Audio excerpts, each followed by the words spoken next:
Hi, Tony Sycamore here, Senior Market Analyst at IG in Australia.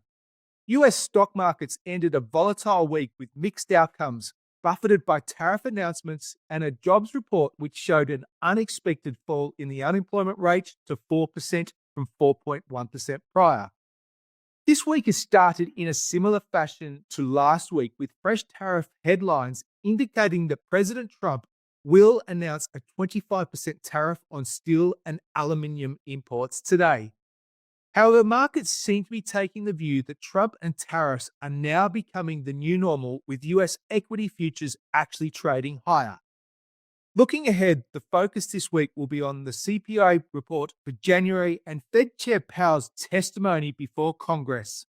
The Q4 2024 earnings season rolls on, with reports expected from companies including Supermicro, Dash, Lyft, Robinhood, Coinbase, and also Airbnb. Let's take a look at the charts which matter to see where they are as we start this new week. Now, as you can see here, we have the NASDAQ, which has entered a consolidation period, really extending over the past 7 or 8 weeks. And while it remains below this resistance coming in around 22,000 to 22,200, there's room for the correction to extend, possibly down towards this low here from January around 20,500. And not far below that, we have the 200-day moving average coming in around 19,900.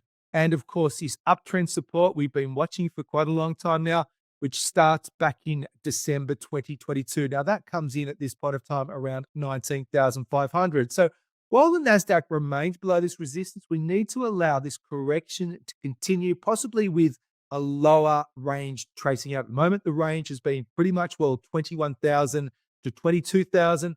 Could we be looking at a correction that takes it into a lower range into this area here? I think that's definitely possible while we remain below this 22,000 area. For the S&P 500, we did see some divergences. It made a fresh high at the end of January, whereas the Dow and the NASDAQ failed to do so. And since that point, the S&P has been in a correction, not quite as long as the NASDAQ. But what you can see here is that, assuming that the S&P remains below resistance coming in around 6130-ish, there's room for this correction to extend, and there's some wonderful support areas to keep an eye on.